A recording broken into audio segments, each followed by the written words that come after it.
November 19th, 1942. The Solomon Sea, 300 miles east of Guadalcanal. Commander Tameichi Hara stood on the bridge of the destroyer Shigure, watching 8 American destroyers burn on the horizon, their magazines exploding in brilliant orange fireballs that illuminated the night sky. The Battle of Guadalcanal had just concluded with what appeared to be a devastating Japanese victory. His crew cheered as they counted the American casualties, unaware they were witnessing the beginning of their own annihilation. What Hara couldn't know, what no Japanese officer could have imagined as they celebrated that November night, was that every American destroyer sinking beneath those dark waters would be replaced by 5 new ones before the year ended.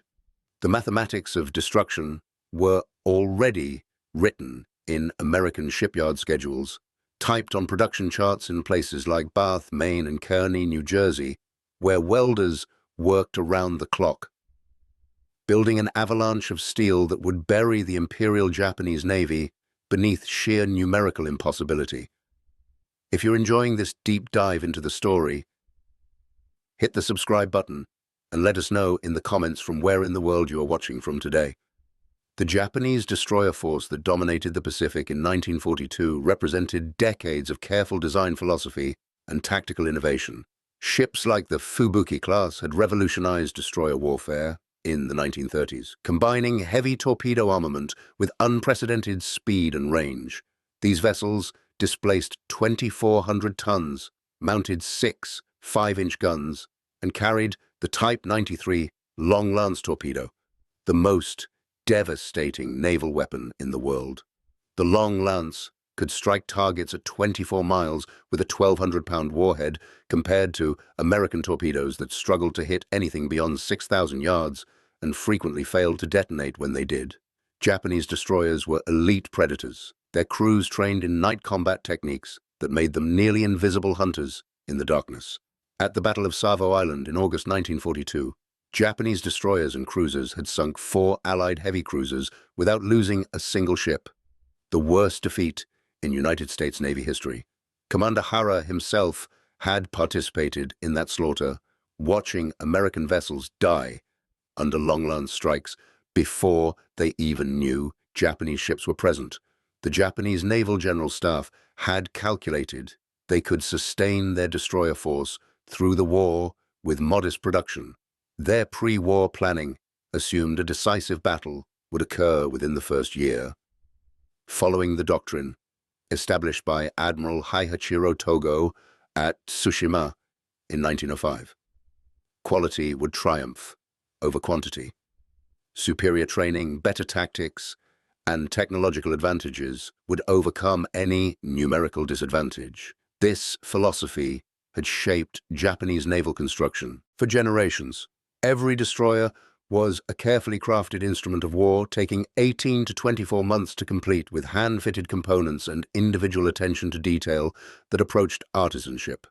The Yagumo-class destroyers, among the finest in the world, required skilled workers to hand-rivet sections of the hull, install complex torpedo systems, and calibrate fire control equipment that matched anything in Western navies. Japanese shipyards like Maizuru, Sasebo, and Yokosuka operated with precision but limited capacity.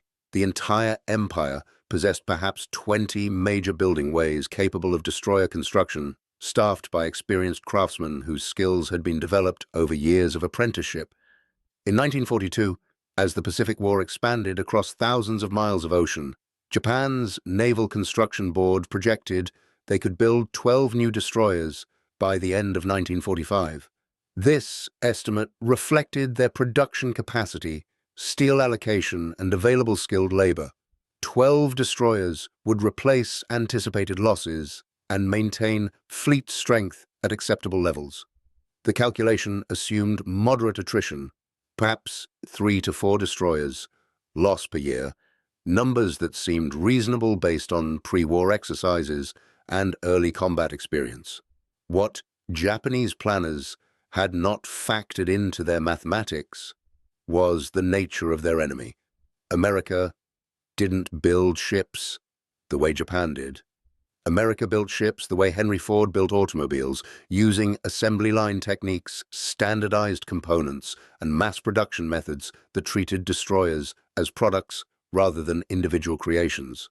The destroyer escort program, initiated in January 1942, would produce vessels at a rate that defied Japanese comprehension, turning naval construction into an industrial process that measured output in weeks rather than years.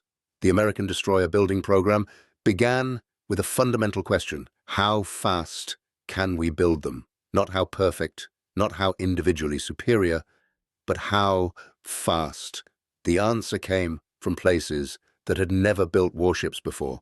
The Seattle-Tacoma Shipbuilding Corporation, established on mudflats in 1942, laid their first keel in September and launched a completed destroyer escort 93 days later. Federal Shipbuilding in Kearny, New Jersey, reduced construction time to 87 days. Bethlehem Steel in San Francisco achieved 72 days from keel laying to launch. These weren't inferior vessels. They were Fletcher-class destroyers and destroyer escorts built with standardized components manufactured across the country. Electric motors from General Electric, reduction gears from Westinghouse, turbines from multiple suppliers, all designed to identical specifications that allowed interchangeable installation. A ship could be assembled from components built in 20 different states, each piece arriving at the shipyard ready for installation. The Kearny shipyard received sections of destroyers by rail from inland factories, massive hull sections fabricated in the Midwest and transported to the coast for final assembly. It was naval construction as industrial process, and it operated at a scale Japan couldn't match. By mid-1943, American shipyards were launching 2 destroyers per week, not 2 per month, 2 per week.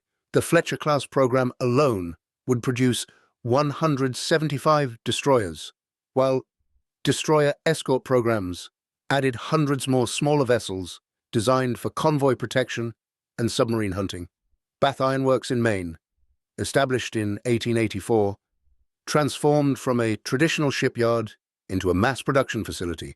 Their workforce expanded from 1,800 workers in 1940 to over 12,000 by 1943, including thousands of women who had never seen a ship before Pearl Harbor.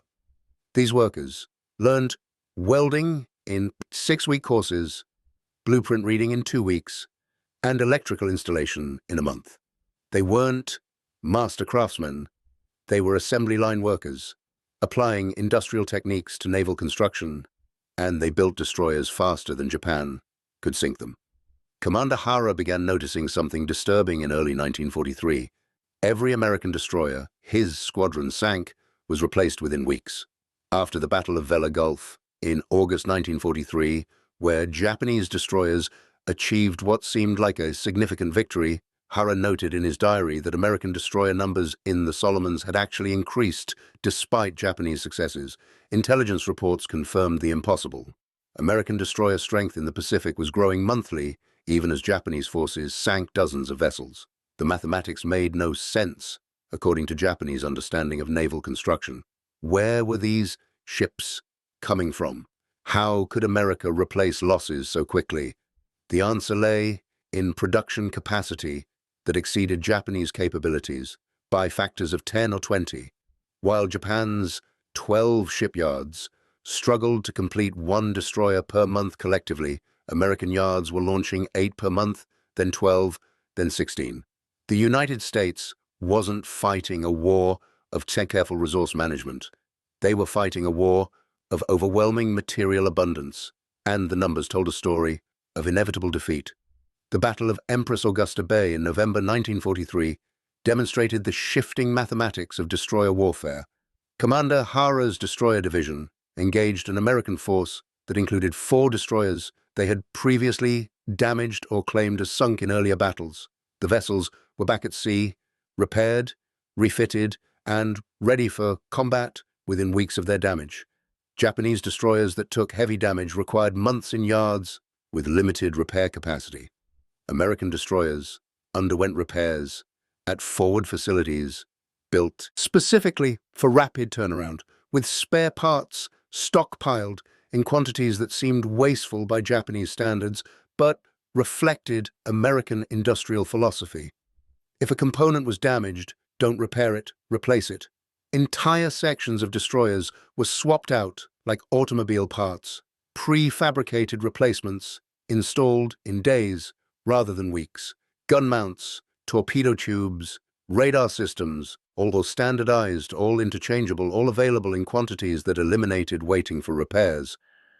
The psychological impact on Japanese destroyer crews became apparent by mid-1944.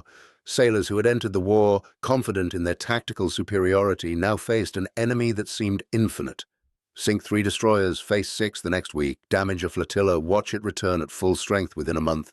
The Imperial Navy's careful calculations about acceptable loss rates collapsed under the reality of American production. Japan couldn't sink American destroyers faster than America could build them, and the gap was widening. By late 1944, American destroyer strength in the Pacific exceeded 200 vessels, while Japanese destroyer numbers had fallen below its 50 operational ships. The mathematical possibility of Japanese victory had disappeared beneath an avalanche of American steel. Every engagement, even Japanese tactical victories, contributed to strategic defeat because America could afford losses that Japan could not.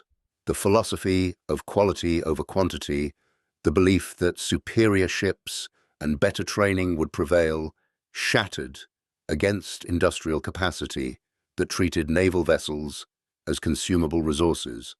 The human cost of this industrial imbalance manifested in ways that went beyond simple numbers.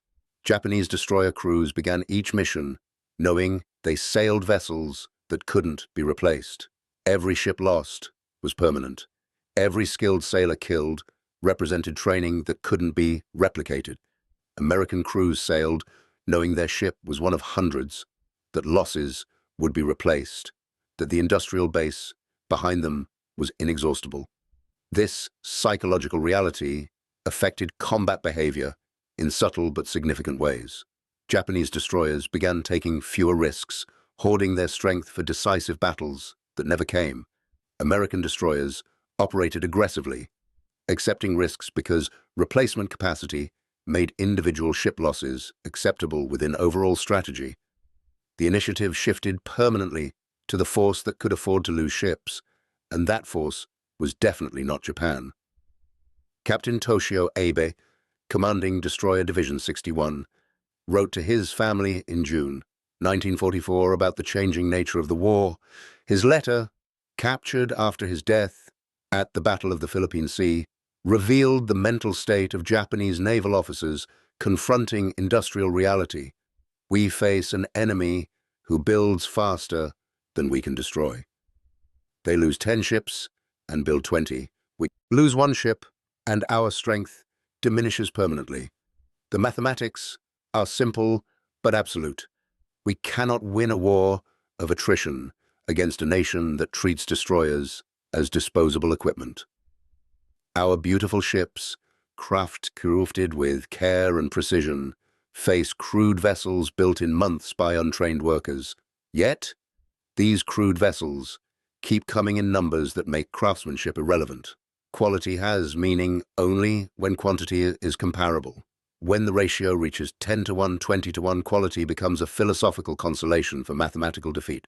The Fletcher-class destroyer represented American naval philosophy perfectly. At 2,300 tons, they were slightly smaller than Japanese equivalents, but carried 5 5-inch guns in enclosed mounts, 10 torpedo tubes, and radar systems that gave them all-weather capability Japanese ships lacked. More importantly, they were designed for rapid production with standardized components, modular construction, and simplified systems that required less skilled labor. The main battery consisted of 5-inch 38 caliber dual-purpose guns in Mark 37 gun mounts, produced by factories across the United States using identical specifications. Every Fletcher-class destroyer used the same gun mount, the same fire control system, the same ammunition, allowing for simplified logistics and crew training. Sailors could transfer between ships without relearning systems because every Fletcher was built to identical standards. This standardization, viewed by Japanese craftsmen as crude mass production, proved to be devastating effectiveness in sustained warfare. When a Japanese destroyer took damage to its unique hand-fitted systems, repairs required specialized parts manufactured specifically for that vessel. When an American destroyer took damage, replacement parts were already stockpiled at forward bases, pulled from standardized inventories that supplied hundreds of identical ships. The destroyer escort program, running parallel to Fletcher-class production, added another dimension to American numerical superiority. These smaller vessels designed for convoy protection rather than fleet actions were produced by shipyards that had never built warships before. The Consolidated Steel Corporation in Orange, Texas, had built barges and commercial vessels before the war. By 1943, they were launching destroyer escorts every 3 weeks using prefabricated sections assembled like children's building blocks. Each section was constructed inland, transported to the coast by rail, and welded together on building ways designed for rapid assembly. Workers who had farmed or worked in retail before Pearl Harbor became shipbuilders through intensive training programs that compressed years of traditional apprenticeship into weeks of focused instruction. The results weren't elegant by traditional shipbuilding standards, but they floated, they fought, and they arrived in numbers that made elegance irrelevant. If you find this story engaging, please take a moment to subscribe and enable notifications. It helps us continue producing in-depth content like this. Japanese naval intelligence received reports of American production numbers throughout 1943 and 1944, but consistently dismissed them as propaganda or calculation errors. The numbers seemed impossible according to their understanding of naval construction. No nation could build a destroyer in 90 days. No workforce could expand that rapidly without catastrophic quality loss. No industrial base could sustain that production rate while simultaneously building cargo ships, tankers, amphibious vessels, and escort carriers. The reports had to be exaggerated, except they weren't. American shipyards were achieving the impossible by redefining what was possible, applying mass production techniques to naval construction in ways that traditional maritime powers couldn't conceptualize. The Bath Ironworks production charts for 1944 showed destroyers moving from keel laying to launch in an average of 78 days, with final fitting out completed in another 30 to 40 days. This meant completed, combat-ready destroyers entering service every 120 days from start to finish, a construction timeline that would have been rejected as fantasy by pre-war naval architects. The final statistics would tell a story of industrial annihilation.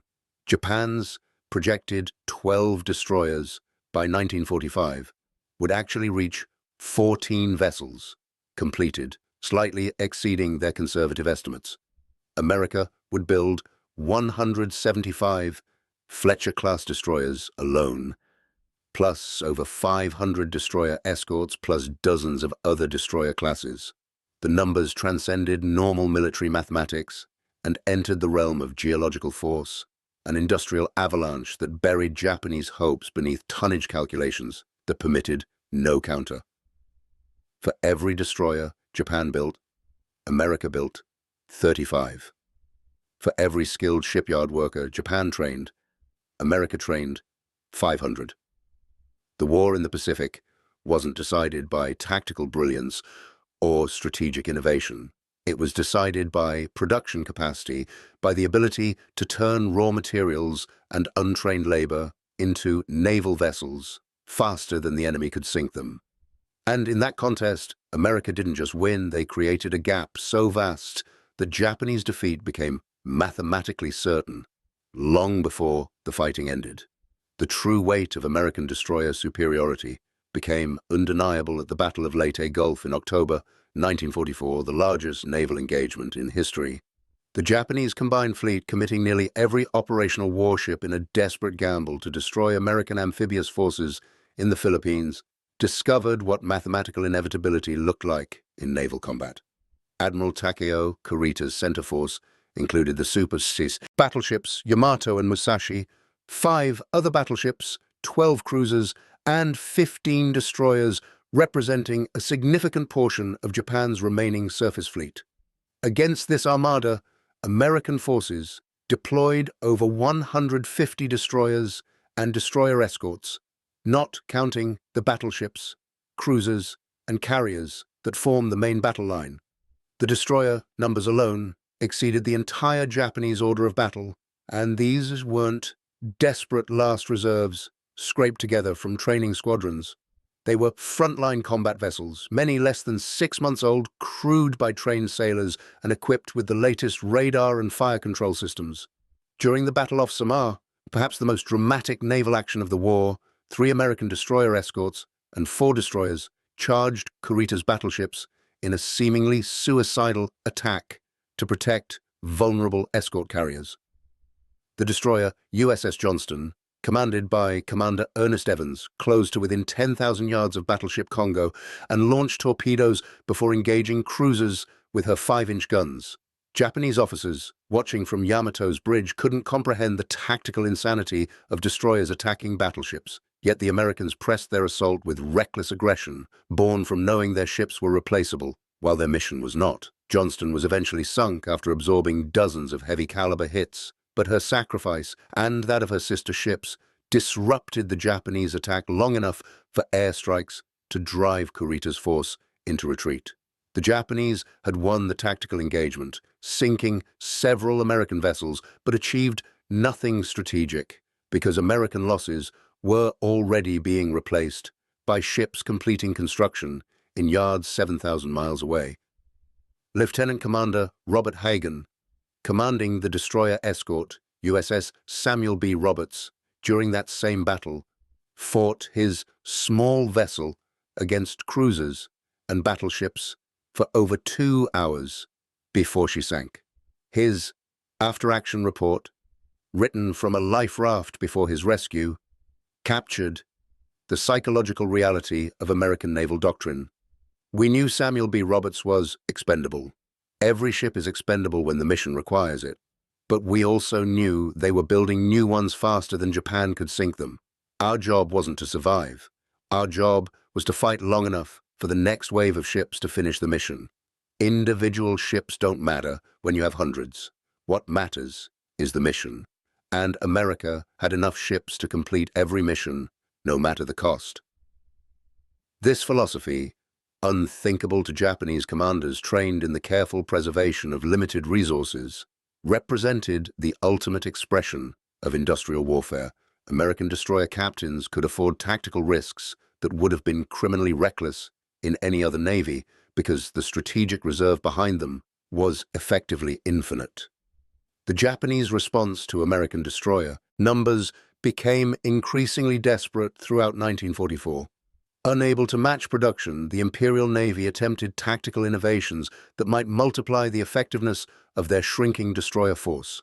They converted destroyers into fast transports for supply runs to isolated garrisons, a mission called the Tokyo Express by Americans and the Rat Run by Japanese sailors who knew they were being wasted on logistics instead of combat. They experimented with mass torpedo attacks at night, trying to leverage the Long Lance's superior range against American radar advantages.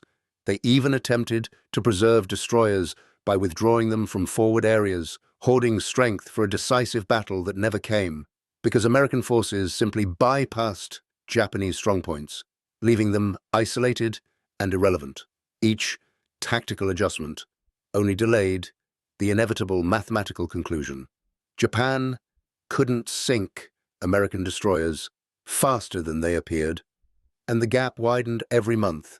Captain Masanori Ito, commanding Destroyer Division 17, kept a private journal throughout 1944 that was recovered after the war. His entries chronicled the psychological disintegration of Japanese naval confidence as destroyer numbers collapsed. In March 1944, he wrote, "Our division sorted with 6 destroyers against an American task force. We counted 14 destroyers, screening their carriers, with more visible on the horizon.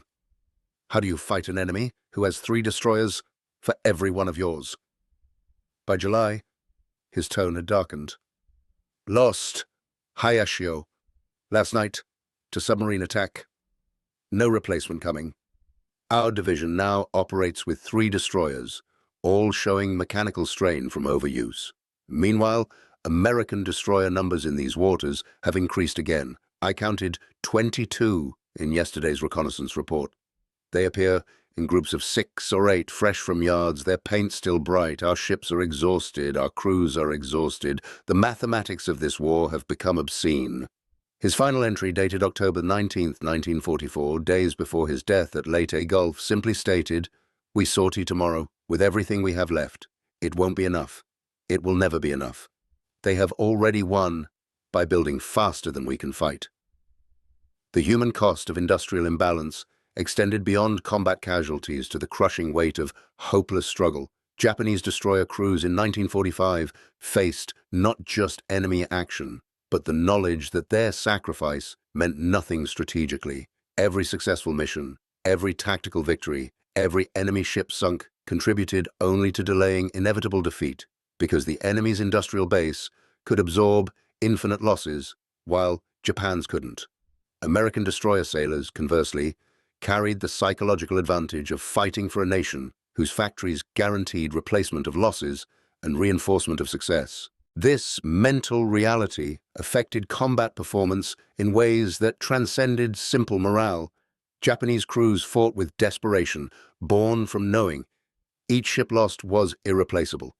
American crews fought with confidence, born from knowing their industrial base would avenge any defeat with overwhelming force.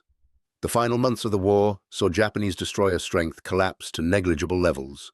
By May 1945, the Imperial Navy had fewer than 30 operational destroyers scattered across the Pacific and home waters, many immobilized by fuel shortages or mechanical failures that couldn't be repaired with available resources. American destroyer strength exceeded 400 vessels, with dozens more completing every month. The numerical ratio had reached 15 to 1, a disparity that made conventional naval warfare impossible. Japanese destroyers still sortied when fuel allowed, but their missions had devolved into suicide attacks or desperate supply runs that achieved nothing beyond consuming the last remnants of a once proud force.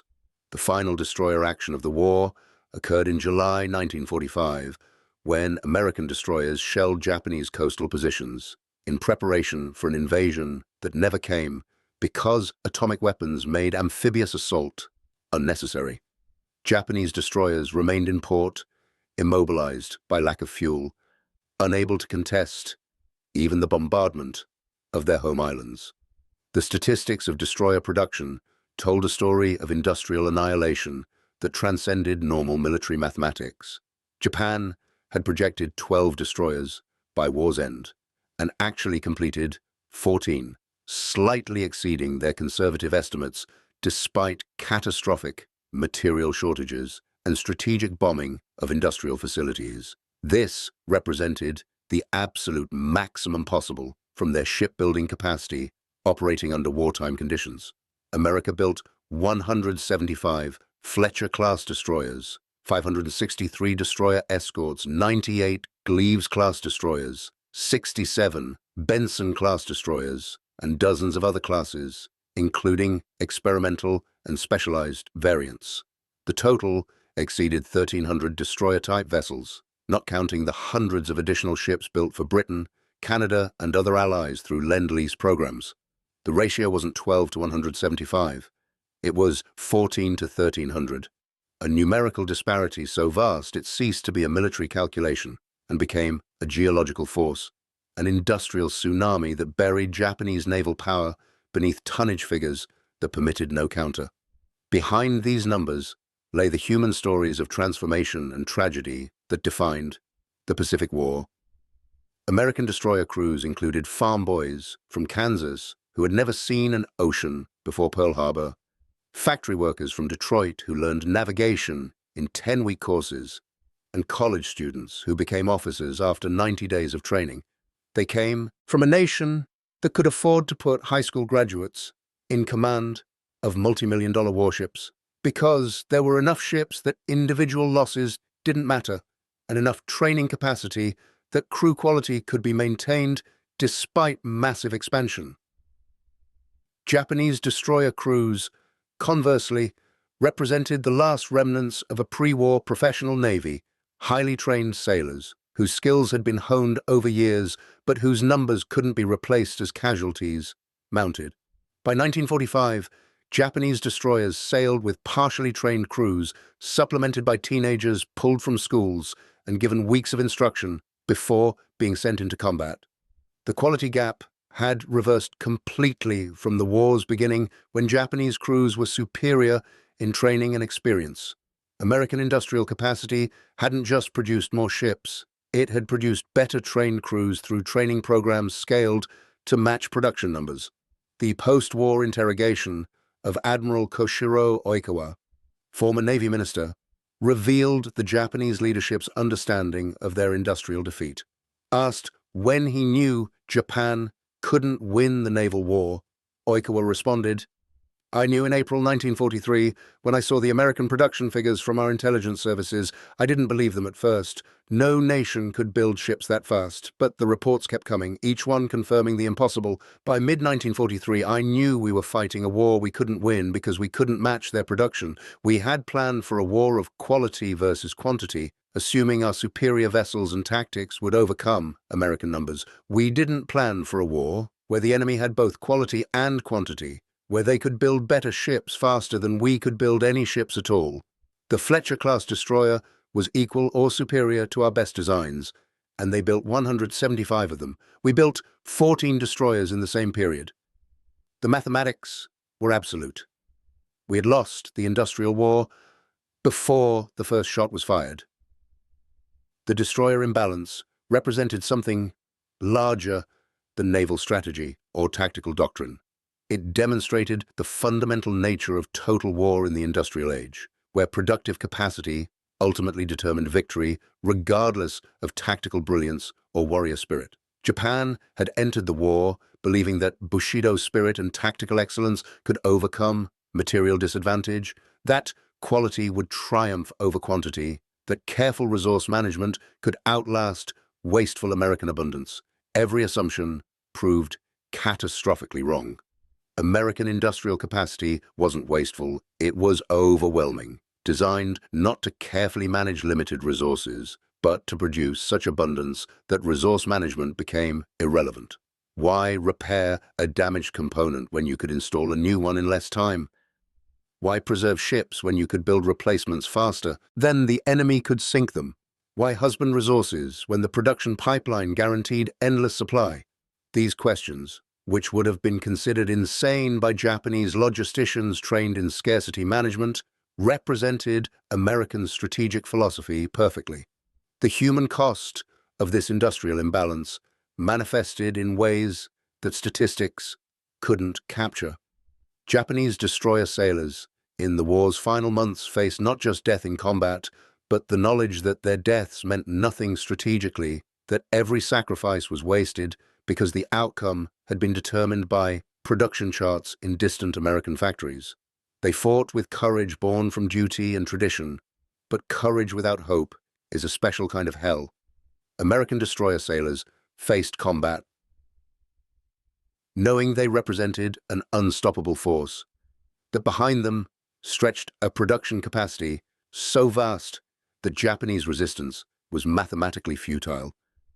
This knowledge didn't eliminate fear or guarantee survival, but it provided psychological foundation that Japanese crews lacked. The morale differential between fighting for inevitable victory versus inevitable defeat affected every aspect of naval operations in ways that transcended simple numbers. The legacy of America's destroyer production program extended far beyond World War II, establishing principles of naval construction that would dominate Cold War shipbuilding. The idea that warships could be mass-produced using standardized components and modular design became fundamental to post-war naval architecture. The Fletcher-class destroyers themselves remained in service for decades, with several serving into the 1970s, a testament to the quality achieved despite rapid production. Some were transferred to Allied navies and served into the 1990s, nearly 50 years after their construction. These weren't crude vessels thrown together in desperate haste. They were well-designed, properly built warships that happened to be produced at rates that defied traditional shipbuilding philosophy. The American achievement wasn't just building ships fast, it was building good ships fast, combining quality with quantity in ways that seemed impossible according to pre-war understanding of industrial limitations. The mathematical reality of destroyer production revealed a deeper truth about the Pacific War.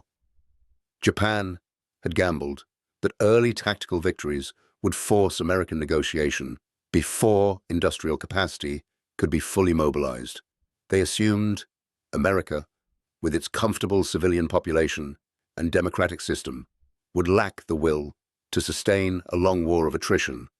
This assumption represented perhaps the most catastrophic intelligence failure in military history.